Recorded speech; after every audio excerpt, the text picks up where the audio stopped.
Hola a todos. Desde el Brainstorm IP Club nos sentimos muy entusiasmados de dirigirnos a ustedes en la presentación del día de hoy. Como objetivo esencial de nuestro club, estaremos conversando de un tema de mucha relevancia actual y que está teniendo una incidencia preponderante en la gestión de derechos de propiedad intelectual, y es la cadena de derechos en la comercialización de los NFT, cuya traducción al español es de tokens no fungibles. Para ello, contamos con dos importantes brainstormers, ambos especialistas en la propiedad intelectual, pero además apasionados de las nuevas tecnologías. Tenemos a Marcelo García Celar, consultor asociado de Gordollo Bell, con asiento en Argentina, y Jaime Ángeles, socio fundador de Ángeles Pons, República Dominicana. Finalmente, una servidora, Magdalena Almonte, socia de Ulises Cabrera, República Dominicana. Y sin más, demos inicio a este espacio. La realidad es que el avance de las tecnologías de la comunicación ha provocado un desarrollo industrial trascendental, vertiginoso, repentino y suelo decir disruptivo de todo el ordenamiento social y ni hablar de lo que es el ordenamiento legal. Desde el éxito que ha venido obteniendo el blockchain o cadena de bloques, principalmente en el sector financiero, siendo ya muy aplicado para la gestión hoy día de propiedad intelectual, surge lo que podemos llamarle nueva modalidad de gestión a partir de los denominados tokens no fungibles, que a simple rasgo podríamos llamarle una especie de certificado de autenticidad de algo que ya existe en el mundo digital y que tiene una característica esencial, y es que es no intercambiable, a diferencia de la moneda común. Por ello, el término de token no fungible. Conozcamos a partir de nuestros panelistas a mayor profundidad cómo funcionan estos tokens no fungibles y en qué mercados se encuentran ya utilizándose esta tecnología. Para eso, daré paso a Marcelo preguntándole, Marcelo, ¿qué son exactamente? Porque di una definición bastante diminuta, bastante sencilla de lo que son los NFT, pero todavía hay muchas preguntas de qué son en realidad y qué novedades trae al mundo creativo para la gestión de sus derechos. Además, ¿qué diferencia o aporte trae a lo que ya conocemos como la tecnología de blockchain? Mira, Magdalena, el interés que traen los NFT dentro de la economía hay que ponerlo dentro del universo de los tokens como una nueva forma de representar valor en la economía digital. Un token básicamente es una unidad de valor. Puede representar cualquier tipo de bien que tenga un valor. Por eso un token ingresa al patrimonio de las personas y puede ser objeto de transacción y puede ser objeto de cesión por cualquier título o causa jurídica o mediante cualquier tipo de contrato. Entonces, el interés que trae al tráfico económico digital es que con un token podemos representar prácticamente cualquier bien o cosa que tenga valor a los efectos de una transacción. ¿Dónde asumen su rol más preponderante los tokens? Justamente en la economía basada en contratos inteligentes. Aunque también lo encontramos en sistemas más sencillos de microtransacciones, como puede ser un token generado por un club de fútbol para generar experiencias para sus fans. Algunos de estos ejemplos los vamos a ir desarrollando en la presentación de hoy. Perfecto. Entonces hay distintos tipos de tokens, es lo que mencionas, y uno de ellos más relevante en el tiempo, que ha sido las famosas criptomonedas. ¿Alguna diferencia con la NFT respecto a las criptomonedas? Mira, justamente vos lo señalabas muy bien en tu presentación del panel. Una criptomoneda es un token. Ahora, justamente la diferencia entre una criptomoneda o un criptoactivo respecto de un NFT, moneda, un Bitcoin, para tomar el ejemplo más conocido y recurrido, es fungible por otro Bitcoin. En cambio, en el caso de los tokens no fungibles, lo que ese NFT, el bien o la experiencia que ese NFT está representando, no es fungible por otro NFT. Como vamos a ver en los ejemplos que vamos a desarrollar hoy para permitir entender mejor qué es lo que está detrás de este nuevo fenómeno económico, cultural y del mundo de los negocios de intangibles, en el caso del NFT no lo podemos sustituir por otro.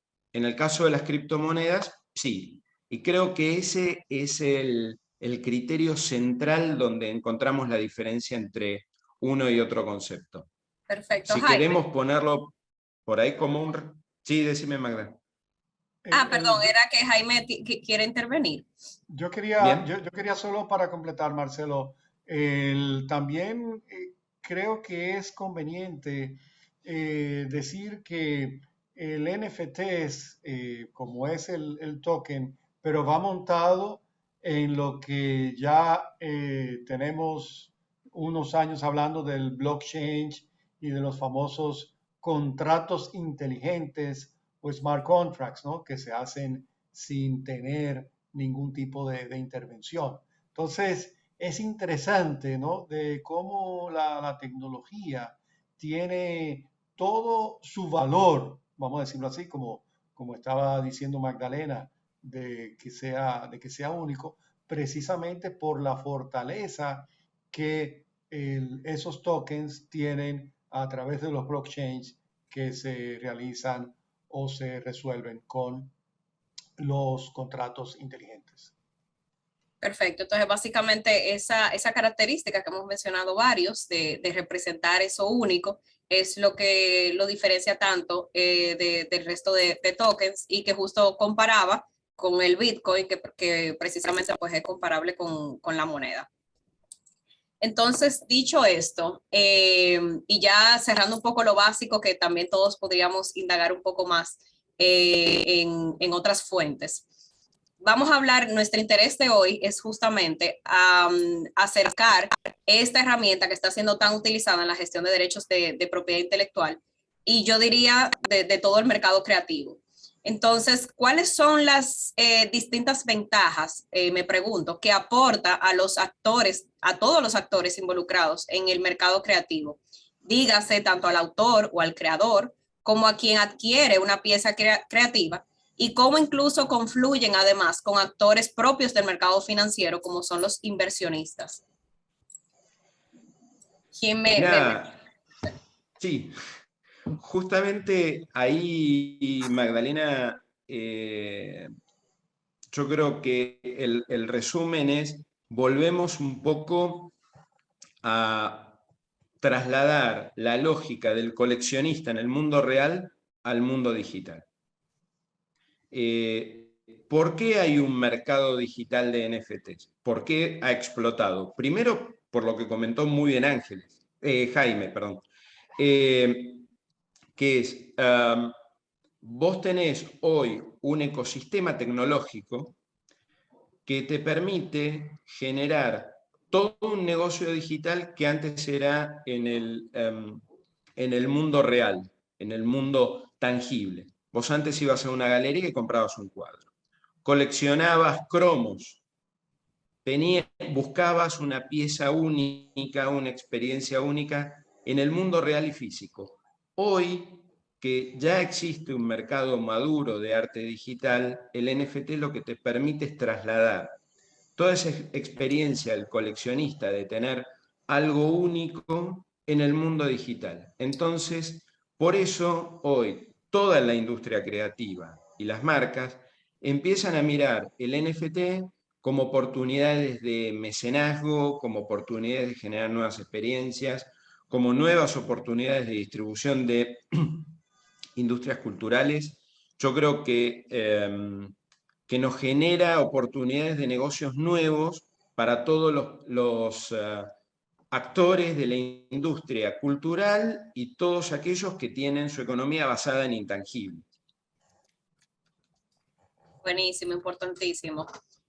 No sé, Jaime, si tienes una No, intervención. lo veo correcto. Yo creo que el resumen que hizo Marcelo está genial para nosotros ir desarrollando con ejemplos específicos. Es decir, tenemos un armazón, tenemos un NFTs que servía específicamente y muy bien para coleccionistas y cómo hoy en día se le puede dar un giro comercial, no solamente del punto de vista coleccionista. Y eso es precisamente los puntos que nosotros vamos a ver con diferentes ejemplos. Perfecto. Entonces, pues justamente hay unos actores relevantes en el proceso. Hemos centrado mucho en el coleccionista, pero justamente el autor de esa obra del mundo digital, que no necesariamente tenía como un mecanismo tan elaborado o un mecanismo, digamos, perfeccionado para poder hacer rentable su obra, está encontrando en las NFTs, pues esa fórmula de hacer, digamos, rentable lo que es la obra digital, más allá de una obra física o tangible. La realidad es que hoy estamos hablando como que pareciera ser demasiado novedoso y lo es, pero ya han habido muchas industrias y muchas marcas que han dado el voto de confianza al proceso, marcas muy relevantes que a mí me han sorprendido realmente, y están dando ese voto de confianza y están utilizando a grandes rasgos lo que son los NFTs. Veamos a ver cuáles son los distintas industrias relacionadas con ese mercado creativo que lo está aplicando. Marcelo, ¿cuál me mencionarías? Mirá, realmente estamos encontrando que todas las industrias están entrando masivamente al mercado de NFTs. Entonces, te pido un segundito volver al slide anterior. Claro, Ahí está, gracias. Porque me parece que es un buen resumen de la situación actual.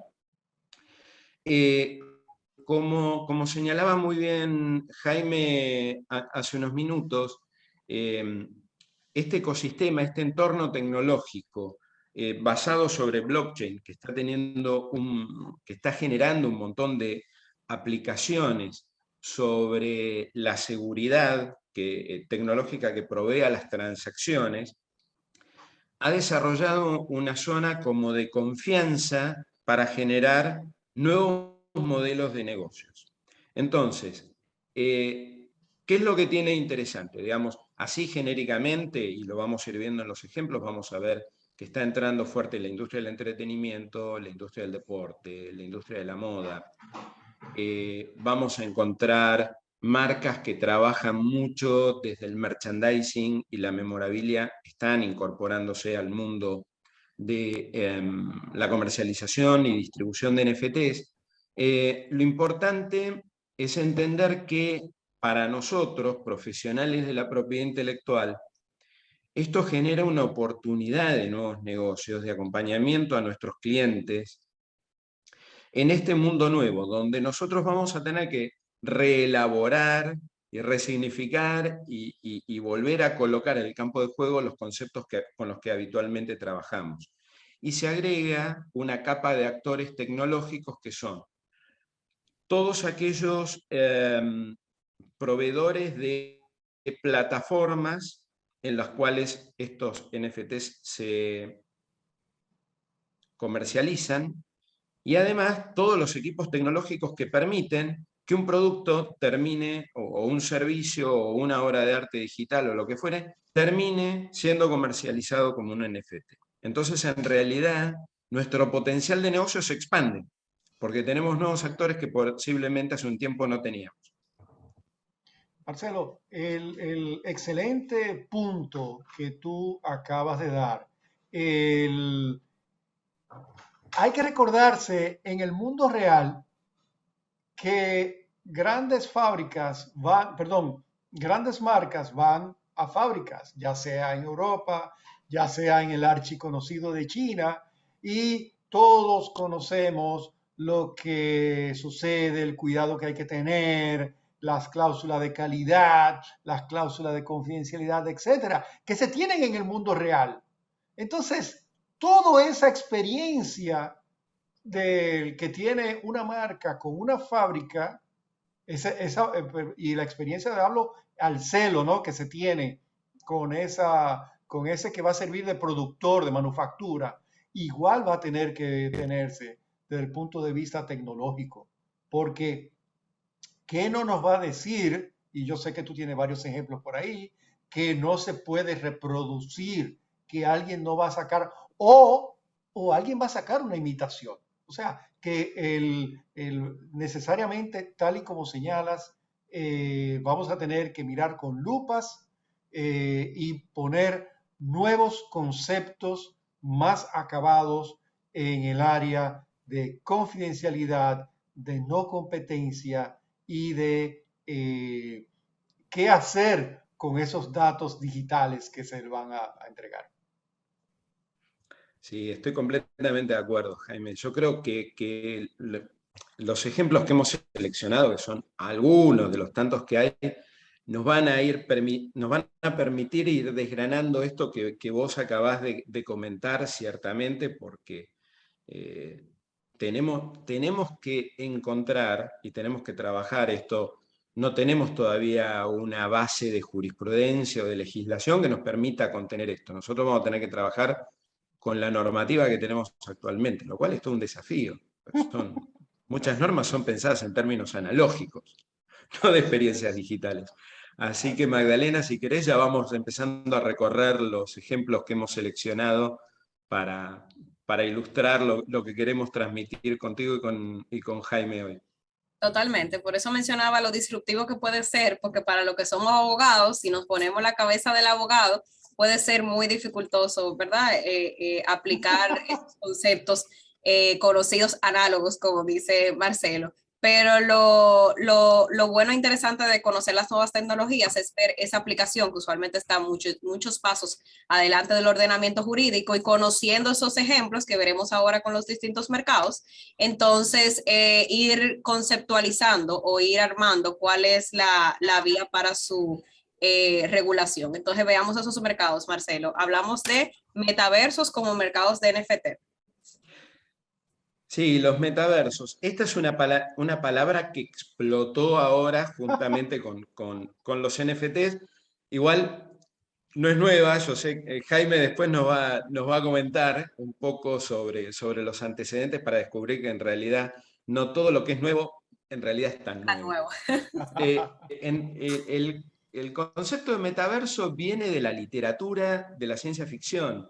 La palabra la creó Neil Stephenson en Snow Crash, y él identificaba el metaverso, había creado el concepto de metaverso como un espacio de realidad virtual donde la gente del universo literario que él había creado iba a escaparse de esa realidad tan pesada para fugarse hacia un mundo más y experiencias más inmersivas. Digamos, el metaverso era como un lugar de escape a través de un mecanismo de realidad virtual.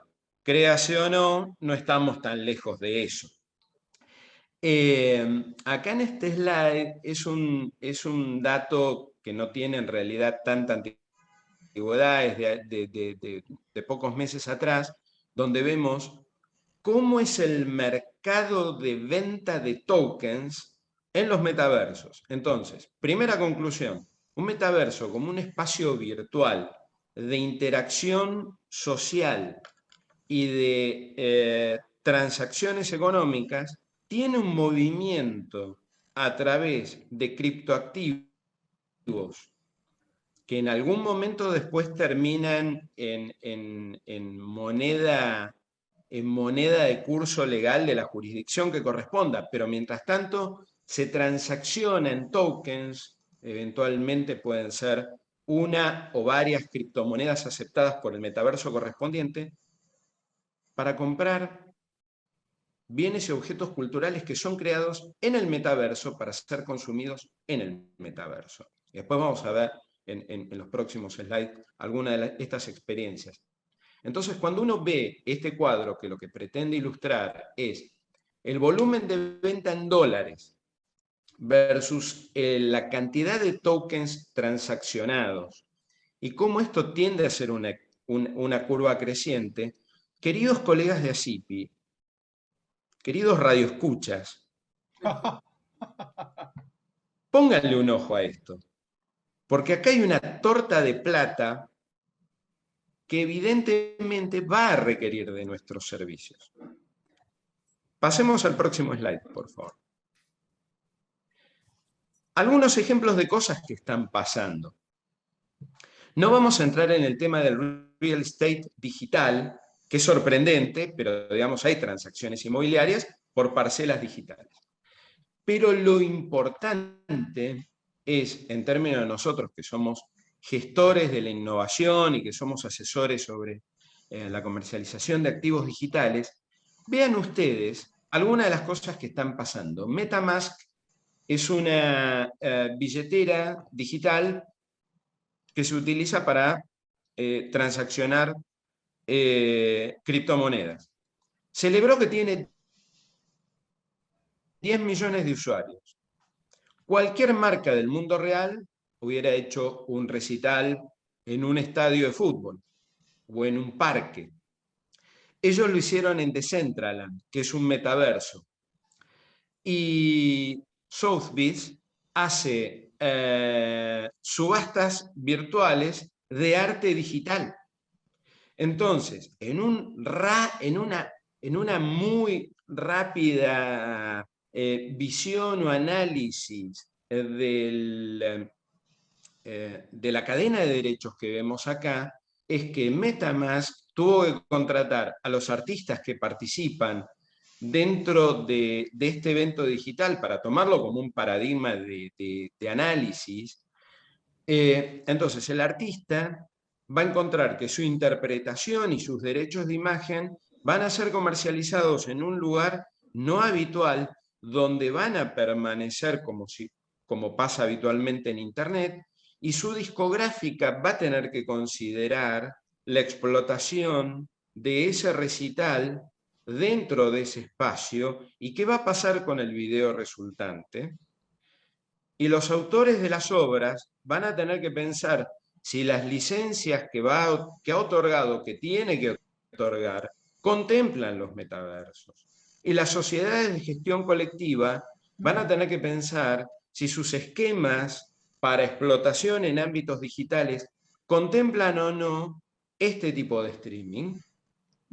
Y las marcas que sponsorean este evento también van a tener que pensar nuevos wordings de los acuerdos de patrocinio contemplando esta situación. Atari tiene una sala de juegos en Decentraland. Todos van a tener que pensar qué hacen con los datos personales de aquellos que compraron los tickets para ingresar acá. Y como segundo ejemplo, antes de darle la palabra a Jaime, porque tiene un aporte histórico súper interesante para hacer, es qué pasa con The Sandbox. The Sandbox es un metaverso que te permite a vos retener los derechos de propiedad intelectual sobre las creaciones que vos hacés para comercializar dentro de ese entorno. Entonces, vos tenés un nuevo mundo para ser creador y tener derechos de propiedad intelectual, lo cual también resignifica mucho el concepto de obra y el concepto de autor. Porque nosotros tenemos muy asociado, ¿quién es un autor? ¿Quién es una autora? Alguien que crea música, alguien que pinta un cuadro, alguien que saca una fotografía. Bueno, hoy podés tener a alguien que genera una imagen 2D o 3D en un metaverso. Y por ahí puede ser simplemente alguien que lo hace eventualmente o alguien que se dedica a eso. ¡Wow! Estamos frente a otro. Se va corriendo un poco la frontera de los conceptos. Ya vean que con todo esto ya hicimos sonar. Estamos tensando los límites de Berna, del ADPIC, del Convenio de Roma. Todo lo que ustedes quieran empieza a crujir y a tensionarse con estos nuevos ejemplos.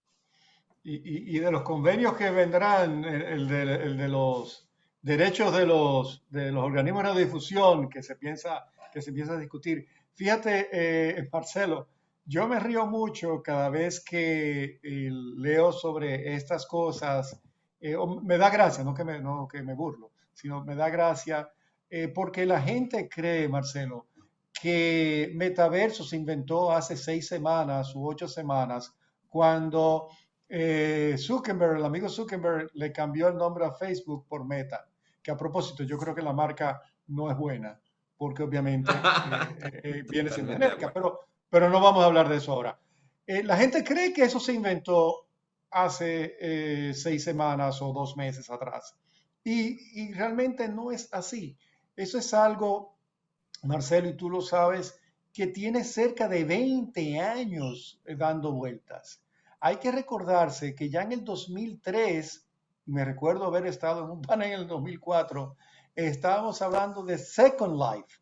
En aquel tiempo, según las escrituras, como le digo yo a mis estudiantes, eh, se consideraba que iba a ser la explosión de los mundos virtuales y donde todas esas problemáticas me llama mucho la atención, como mencionas, del tema de la parcela, el tema de los espacios virtuales, ya había conflictos, o bueno, lo que se pensaba que podía haber conflictos, alguien que quiso copiar una cama de alguien, hubo un litigio en ese sentido, pero obviamente que no resultó, como muchas de las cosas que suceden, ¿no?, en la historia, donde no es el primero que da, y Second Life no era el primero, pues Second Life fue el más famoso en aquella época, que creo que todavía está en el ambiente, todavía anda por ahí. Sí, El, sí.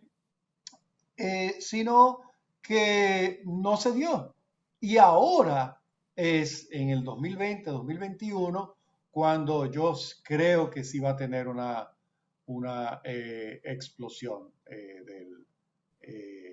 para los consumidores y el público en general. ¿Qué se puede ver Jaime, sí, esa retardada, porque pasó también con el blockchain de alguna forma, o sea, el blockchain tiene Claro, sí. 2009, más para allá, cuidado, pero en realidad medio se habla o se utiliza mucho desde un tiempo más cercano que, claro, no de meses, de años, pero de igual, mucho más cercano que cuando se creó. ¿A qué ustedes creen que se puede atribuir esa retardada uso o explosión o aplicación de este tipo de herramientas? Bueno, mira, para, no, no sé, Jaime, yo tengo mi teoría, pero no sé vos qué pensás. Yo te digo que, después te digo qué pienso.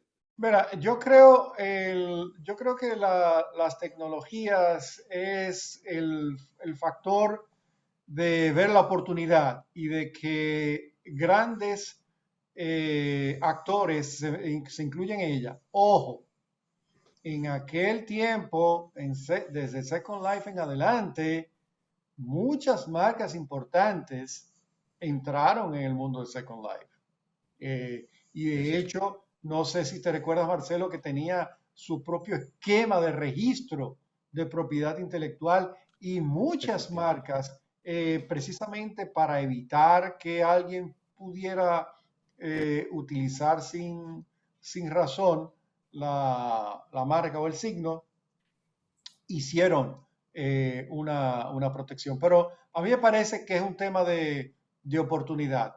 Algo no era bonito hace 20 años, hoy es. Recuérdate que es una frase bíblica. La piedra que desecharon los arquitectos es hoy la piedra angular. O sea que es algo que cíclicamente ha ido sucediendo. Sí, yo sumo a lo que dice Jaime, que es tan cierto como él lo cuenta. Yo creo que también hay un tema de experiencia de usuario, si querés, que Importante. está dado por un despliegue de tecnología. Muchos de los fenómenos que estamos observando hoy, eh, que como muy acertadamente Jaime señalaba, dice, esto no es nuevo, esto viene en realidad rodando desde hace tiempo. Vos, al mejorar el acceso a conectividad, al multiplicarse la capacidad de acceso a consumos virtuales a través de celulares, de dispositivos móviles, de tablets, el despliegue de infraestructura, yo creo que nosotros muchas veces no somos conscientes de la importancia que tiene la infraestructura dentro de todo lo que hablamos de la capa más externa, del evento digital, que es lo más visible a nuestra práctica, pero en realidad detrás hay todo un despliegue de infraestructura que tiene que ver con carriers de comunicaciones, con ancho de banda, y el tema del storage en la nube, todo lo que es cloud computing, ha permitido expandir un poco también las capacidades de ser ofrecidos este tipo de servicios. O sea, pensémoslo si se quiere en términos más caseros. Cada uno de nosotros, en nuestros respectivos despachos, antes teníamos la capacidad de almacenamiento y procesamiento de aquellos servidores que nosotros comprábamos y que salían una fortuna, y que necesitabas un espacio específico para tenerlos climatizados. Y de pronto hoy, con la capacidad de almacenar en la nube, pues,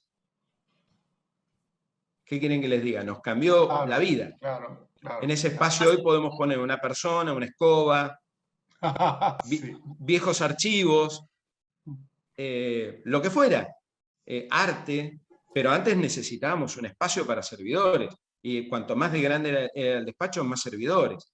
Y ahora hoy el consumo de ancho de banda es muy flexible porque hay despliegue de infraestructura. Entonces, sumo a lo que bien señaló Jaime, un tema de oportunidad, de redescubrimiento de aquellas viejas piedras, hoy a ser descartadas, hoy son fundacionales, también que hay toda una infraestructura tecnológica que lo soporta. Igual me quedaré con la frase que mencionó Jaime para dar paso y continuar con los ejemplos que tenemos. ¿Por qué te quedas con lo de Jaime y no con lo mío? No, no, no. Algo ¡Qué horror! específico que mencionó, pero claro que no, fue cuál de los dos aportes más interesantes. Pero Jaime, decís cosas más interesantes que yo. ¿Qué no, problema? lo que me da pie a seguir con los ejemplos, porque dijo algo clave, y es que, y en realidad tiene también mucha relación con lo que mencionabas, de que también depende mucho usualmente de las grandes marcas o las grandes industrias que comienzan a aplicar y aceptar la tecnología y que permite que nosotros, los simples mortales, como yo le llamo, más allá del tecnólogo, nos permite tener acercamiento. Entonces, en ese sentido, quisiera escuchar de ti, Marcelo, cuáles son precisamente algunas de esas aplicaciones que ya han asumido y están aptos ya en el uso de lo que son las NFT. Mira, a mí me parece que, digamos, siguiendo un poco lo que planteaba Jaime, de que no hay que quedarse solamente con los grandes titulares, sino que vale la pena hurgar un poco más allá en todo lo que hay detrás de esto.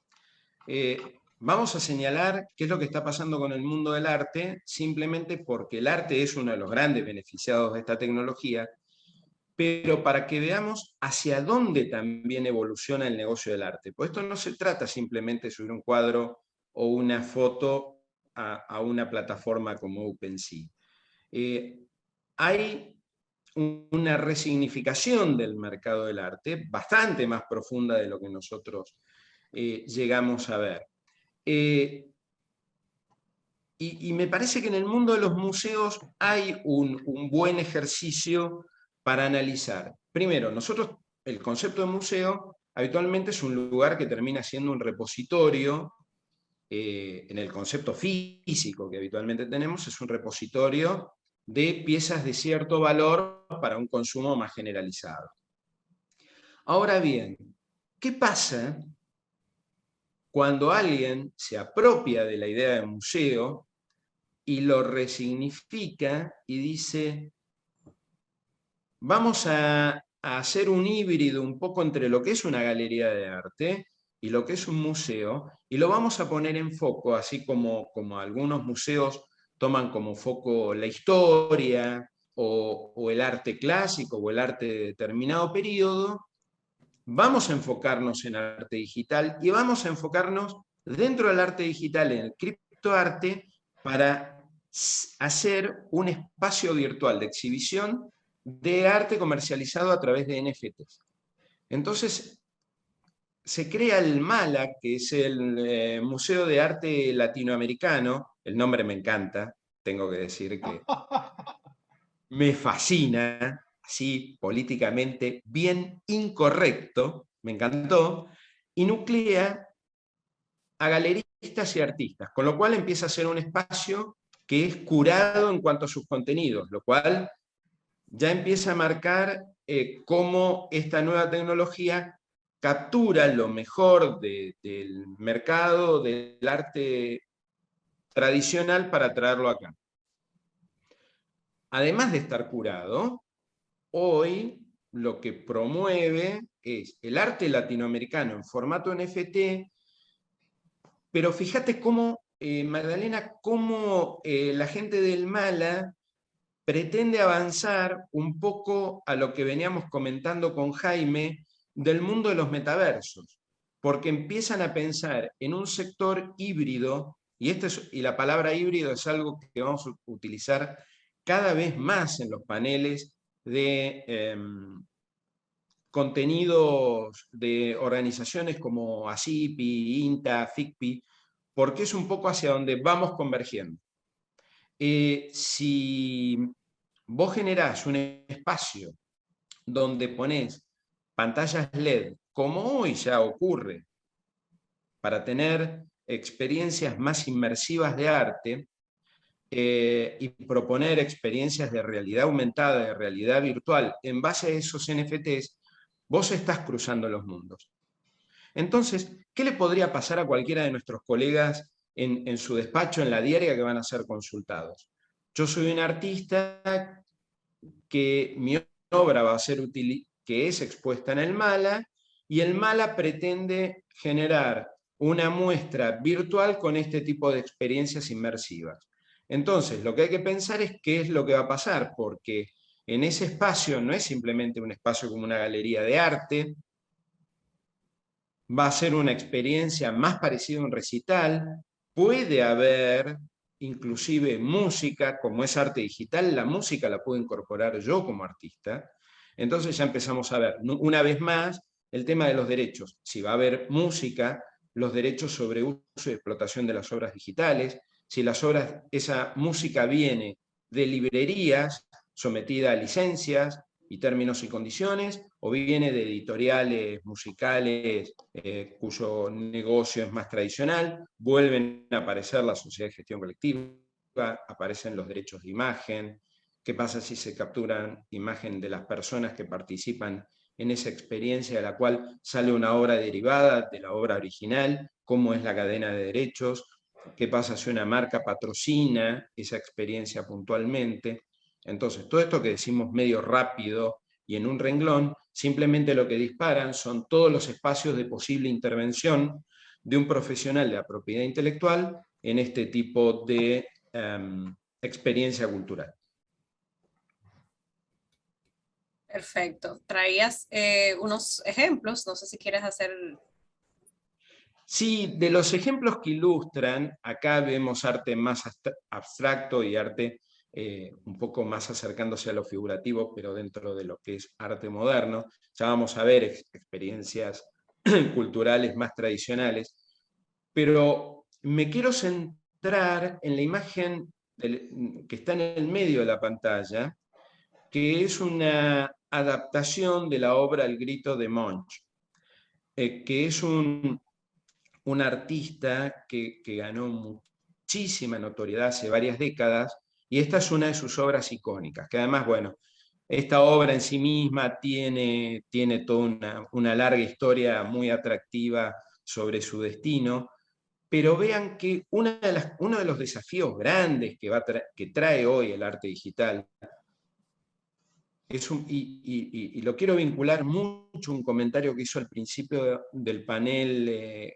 Jaime, cuando señalaba el tema de copias, de autenticidad, porque si algo trae el entorno digital es una exacerbación del concepto de homenaje, de parodia, de apropiación, todas estas...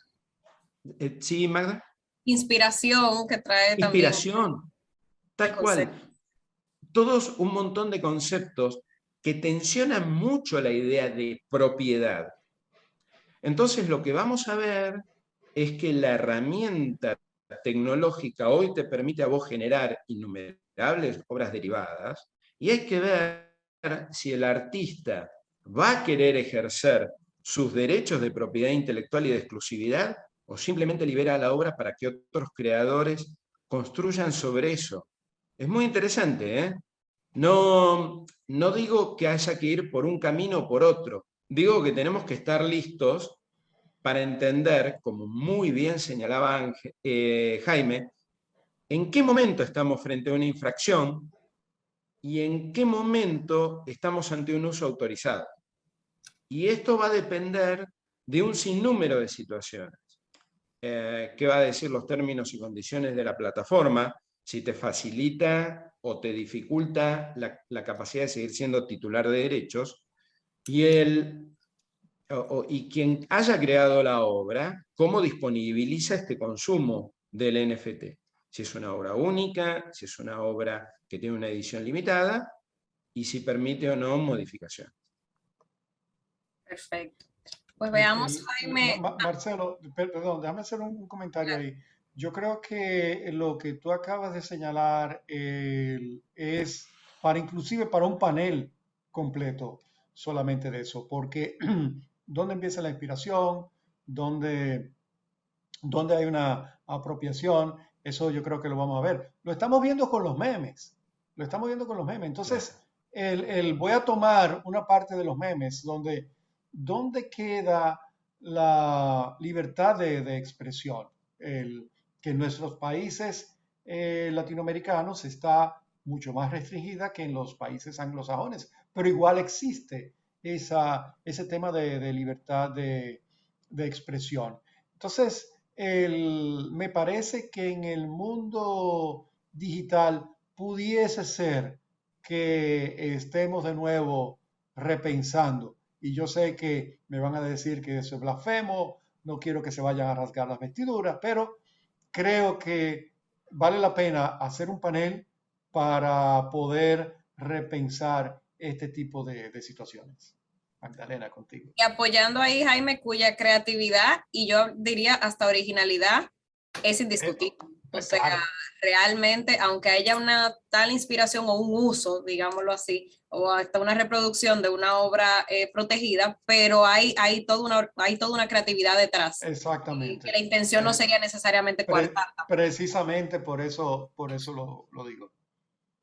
Jaime, me gustó que hayas traído la idea de fair use y como fuerte en el derecho anglosajón y no tanto en los que somos tributarios del concepto más autoralista del derecho europeo. Y me gustó también que hayas traído el tema de libertad de expresión. No tengo ninguna duda de que esos van a ser otras tantas coordenadas que van a generar que este tema ni de cerca lo podamos agotar en este panel. No, Muy, no. muy buen aporte. Es así. Y son justo conceptos que vienen siendo muy aplicados en la próxima industria que veremos a cargo de Jaime.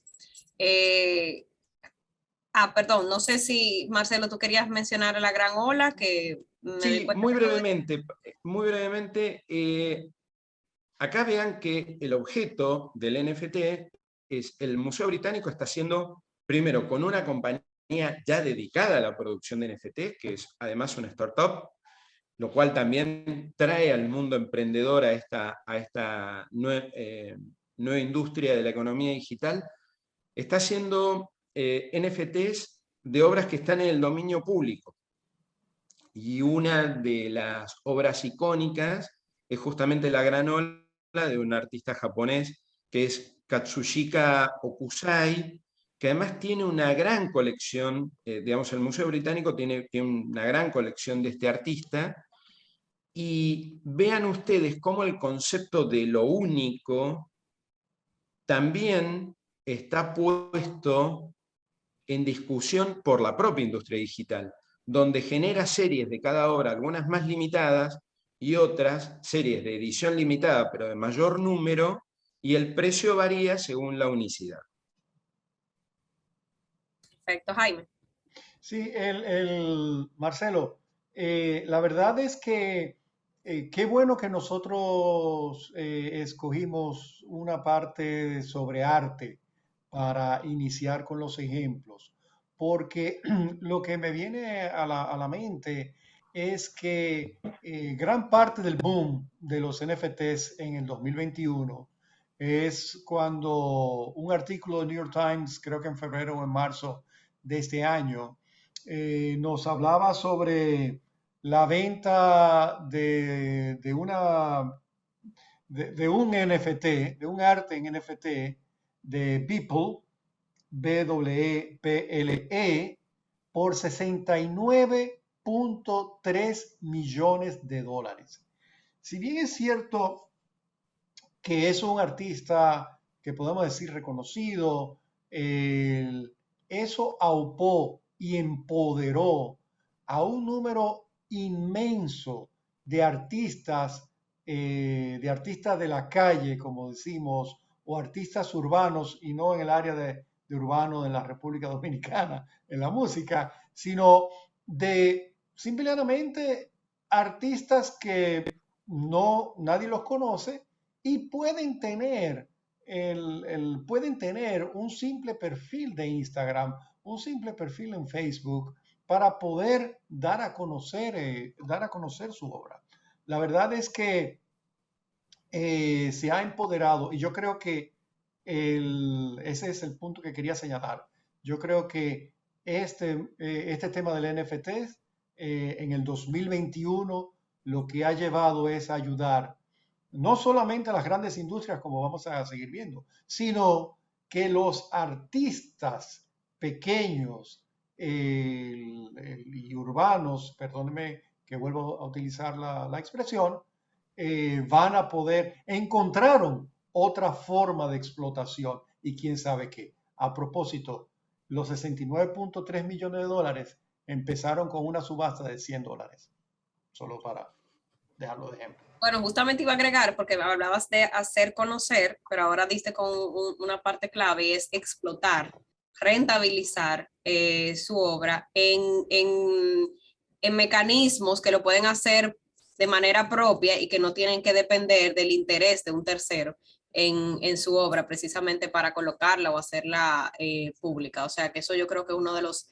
mayores ventajas que ha propiciado las nuevas tecnologías para artistas, como mencionas, que pueden ser menos reconocidos, más urbanos, más domésticos, menos producidos.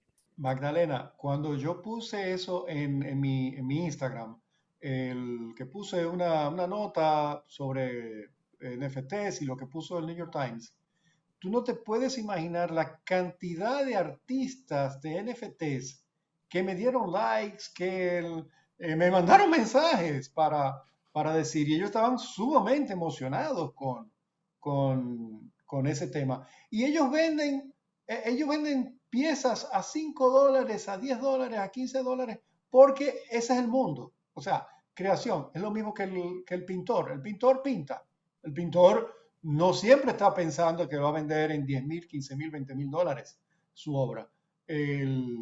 Claro, y lo hay de todo tipo de tamaños y de gustos, pero vamos a seguir.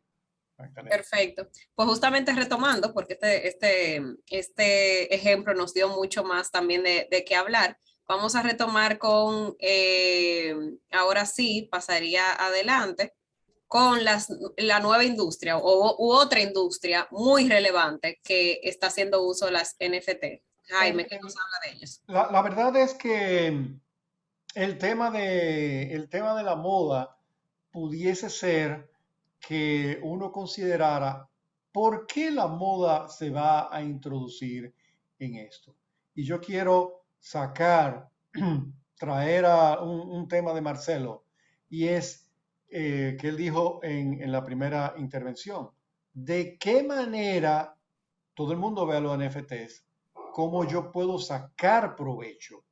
¿Cómo yo puedo llamar la atención del cliente? Porque yo sé que hay decenas, centenas de clientes de artículos de alta gama que pueden pagar 50,000, 100,000, 200,000, sumas exorbitantes en dólares para el común de los humanos.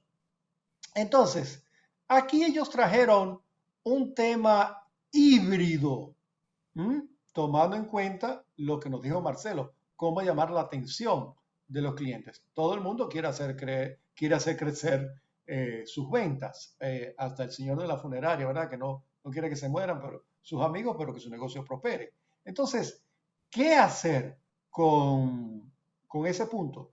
El ejemplo escogido por Marcelo es sumamente interesante. Dress from a Dream de Dolce & Gabbana.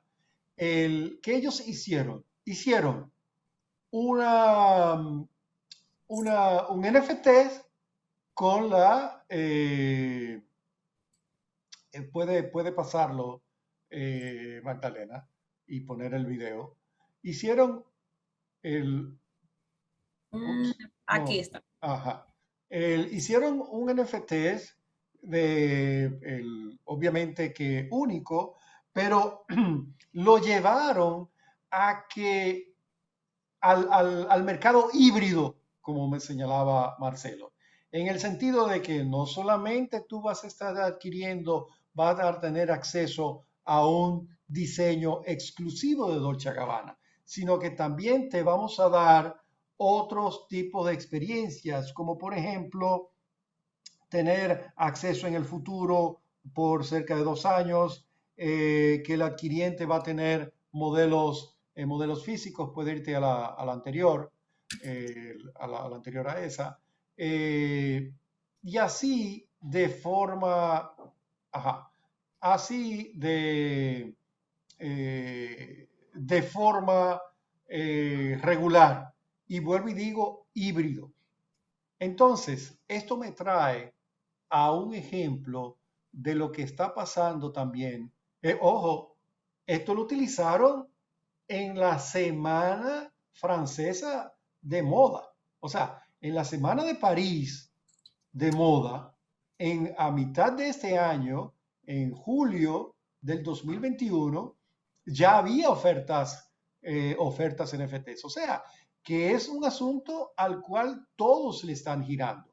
Pero si nosotros nos salimos de la alta gama y nos vamos al mundo cotidiano, las marcas también están yendo al NFTs. Hace ya casi un mes o quizá 2, salió publicado en el USPTO que Nike estaba lanzando un modelo específico para los metaversos, que eventualmente va a estar, o parte de ella va a estar numerado para ser lanzado por NFTs. O sea, que en el mundo de la moda, la verdad es que se está abatiendo. Y como dijo mencionó Marcelo y Magdalena también, hay toda una cadena que va desde los diseñadores hasta la parte técnica para llevarlo a NFTs, en lo cual hay que tener todo el cuidado reglamentario con los contratos y las obligaciones para que pueda ser un éxito el tema. Buenísimo, Jaime. Me gustó mucho que viniéramos conversando sobre esa oportunidad también de lo híbrido, porque tal vez iniciamos el tema pensando mucho en ese arte digital, el cual se origina normalmente de manera digital, pero mira cómo también se viene utilizando precisamente para tener esa experiencia híbrida. Y es que las marcas al final, moviéndonos mucho a este mundo creativo y todo lo digital y las nuevas tecnologías, no quieren verse ajenos a tener presencia precisamente en este mundo digital. No estoy segura si teníamos aquí otro, porque este es más bien de juego, pero también relacionado relacionado netamente al mundo de la moda. Marcelo, no sé si tú quisieras comentar sobre este tema, que va muy parecido a lo de videojuegos, pero obviamente que es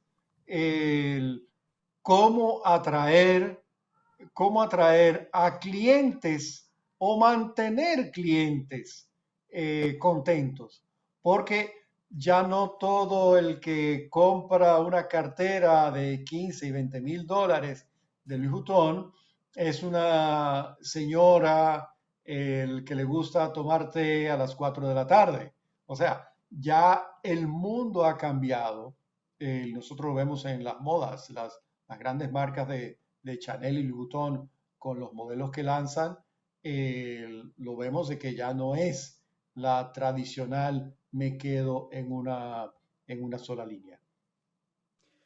Sí, yo solamente aportar en esto que estabas comentando, Jaime, que efectivamente, ¿en qué momento en nuestras cabezas se hubiera podido cruzar la industria de los videojuegos con la industria de la moda? Parecía como dos temas que podían andar por la vida y por el mundo sin necesariamente cruzarse en algún lugar.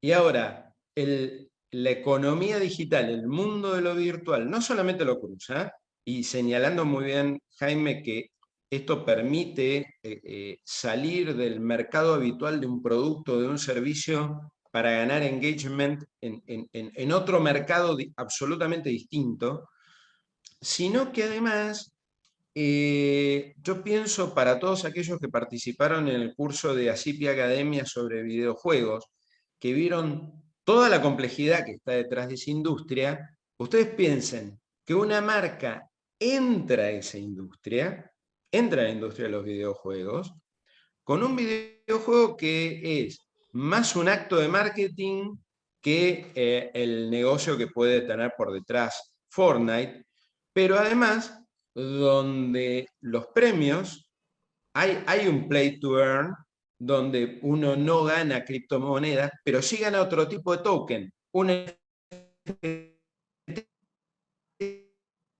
hecho por un artista digital. Segundo, abogados de la marca, abogados del o los desarrolladores de videojuegos, eventualmente un publisher muy grande, como podría ser Electronic Arts, o alguien más indie, y de pronto un gran artista reconocido o uno de los artistas independientes que le dieron un like en la cuenta o le mandaron un mensaje a Jaime a través de su cuenta de Instagram.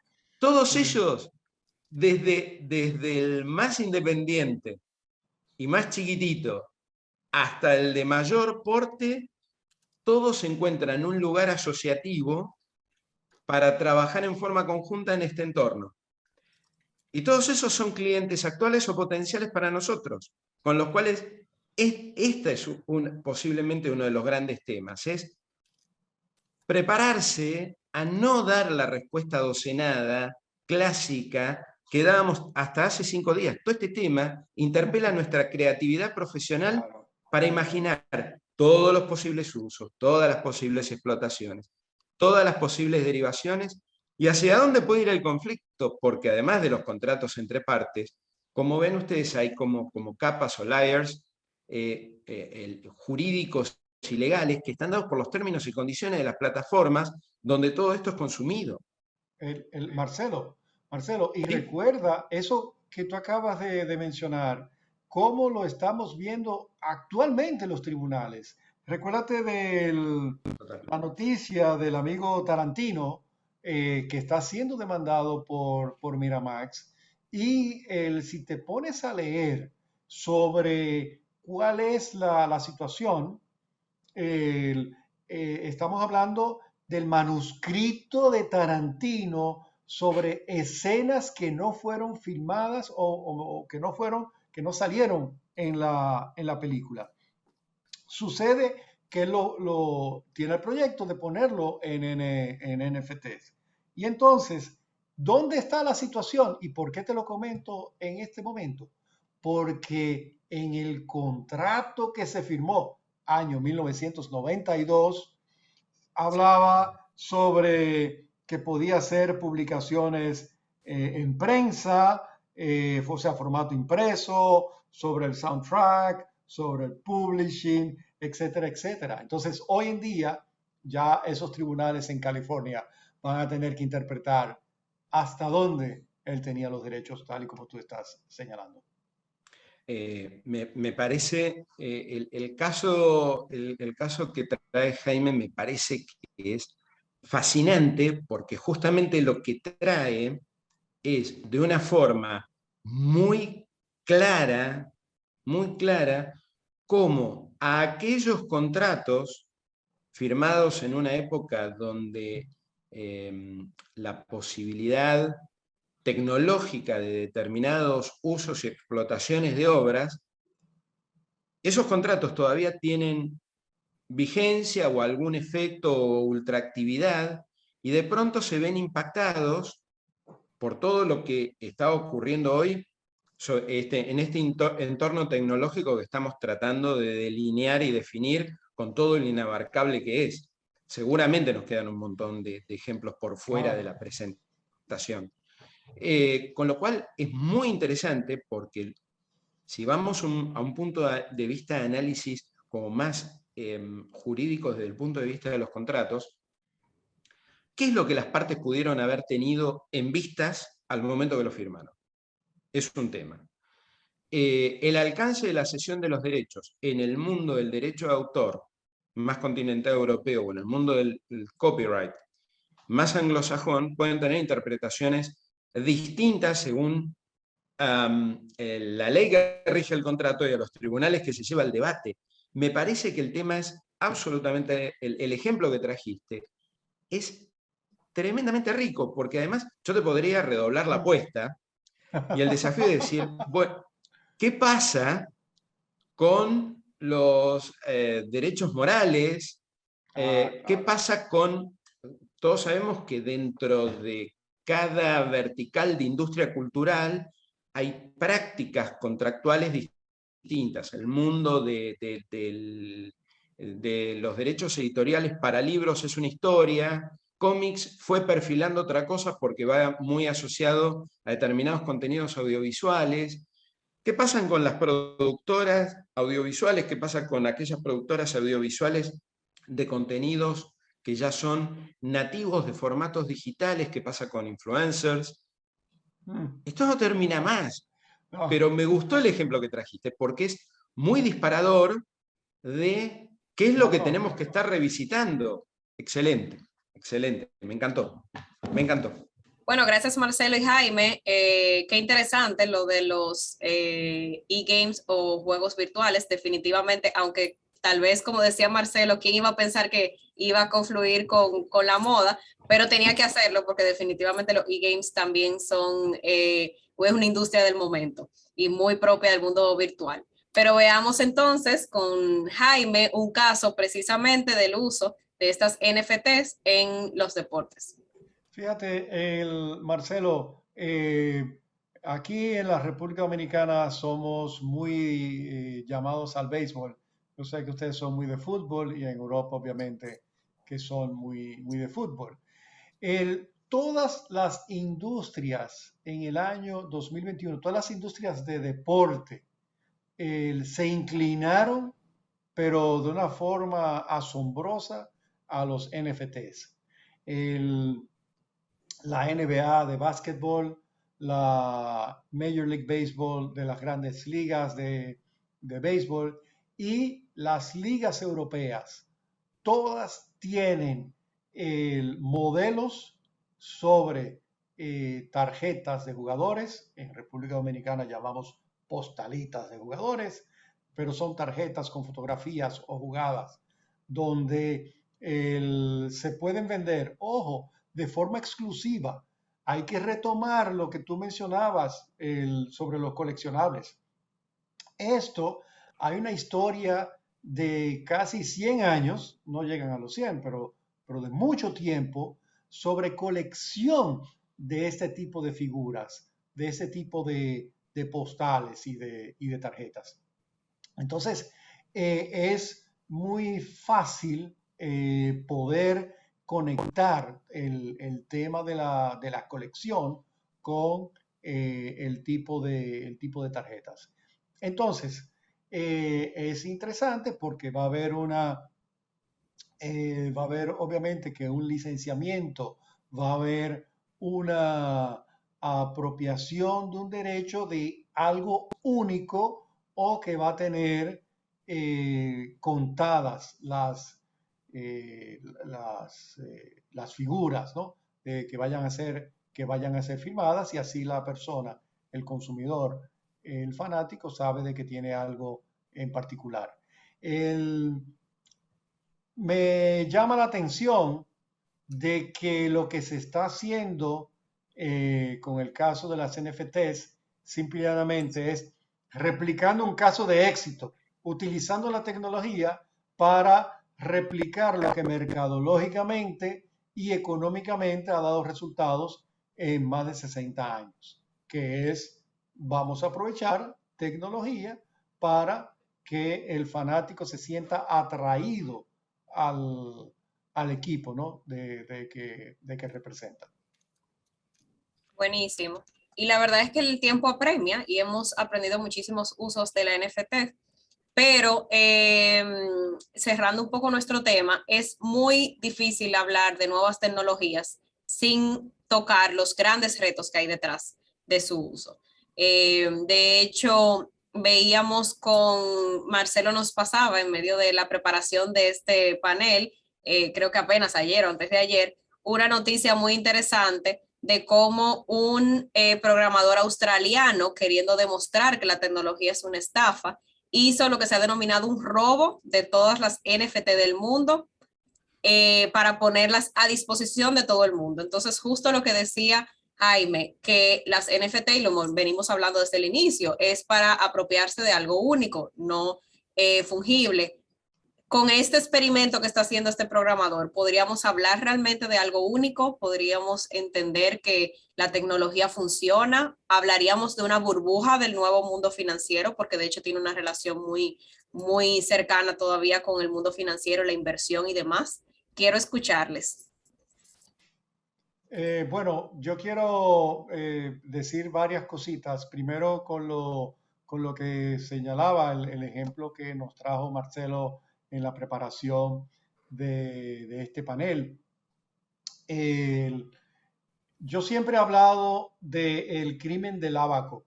Cuando hablan de tecnología, el ábaco, yo siempre dije que en China, cuando se inventó el ábaco, de seguro que había uno que sumaba más rápido que otro, pretendiendo engañar con la persona que estaba comunicándose. La tecnología que había en aquella época era el ábaco. Entonces, cada vez que hay una tecnología, siempre hay una forma de poder darle vueltas a la tecnología. Pero hay ciertas cosas. Sí, lo que tú consideras es algo que real y efectivamente hay que tener mucho cuidado. Hay que tener mucho cuidado también con el phishing. Imagínate que te digan que en ese link tú vas a tener el acceso determinado pagando las sumas o en criptomoneda o en efectivo que se ha fijado y real y efectivamente en el link no haya nada. Eh, Tú no puedas obtener lo que el efecto de NFTs que puedas tener. Y quiero decir dos comentarios, Marcelo. Uno, desde el punto de vista contractual, pudiese ser que deliberadamente hayan hecho un hoyo en el contrato. Hay que recordar que estamos hablando de smart contracts, contratos inteligentes, estamos hablando de un blockchain que debe de seguir. ¿Qué pasa si es off-chain o lo que se llama on-chain? On-chain de cadena, o sea, sobre la cadena o debajo de la cadena. Debajo de la cadena está un servidor local. Si está un servidor local, puede que se rompa. Entonces, Magdalena, el ejemplo que se utilizó pudiese ser creíble, todo es creíble, o sea, en tecnología todo es posible, pero habría que ver si cuando en principio sacó del contexto donde estaba, del contexto tecnológico donde estaba, de la plataforma, pudiese haberse roto y puede que ya no existan el NFT como él lo había hecho. Eso puede ser una seguridad, pero también si tú eres el que va a mandar a hacer un NFTs y tú estás adquiriendo NFTs, ten cuidado de que te estén dando un on-chain, un blockchain sobre la cadena y no debajo de la cadena. Y otro punto también, el valor de la criptomoneda. Me encantó el punto que señalaba Marcelo de la criptomoneda y todos hemos oído hablar de las criptomonedas. Pero señores, hace 4 años, 3 o 4 años atrás, bueno, con la pandemia uno no sabe si es 5 años atrás, las criptomonedas llegaron a un valor ínfimo, donde se perdieron billones de dólares. Entonces, en este año, Elon Musk dice que Tesla va a aceptar criptomoneda para adquisición. Parece que ya se terminó. Pero bueno, el tema es que hubo resurgir de la criptomoneda. Entonces, no es coincidencia que nosotros hoy estamos, como dijo Marcelo, estamos hablando de este tema. Es el valor que ha tenido. Pero hay que tener mucho cuidado, ¿eh? Porque todo lo que sube puede bajar.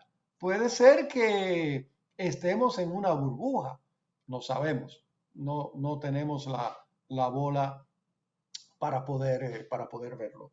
Quería darlo en esos dos puntos.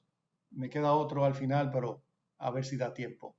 Yo sé que Marcelo tiene dos cosas para decir. Sí, Jaime, la verdad que me sumo a tu análisis y en el que coincido plenamente.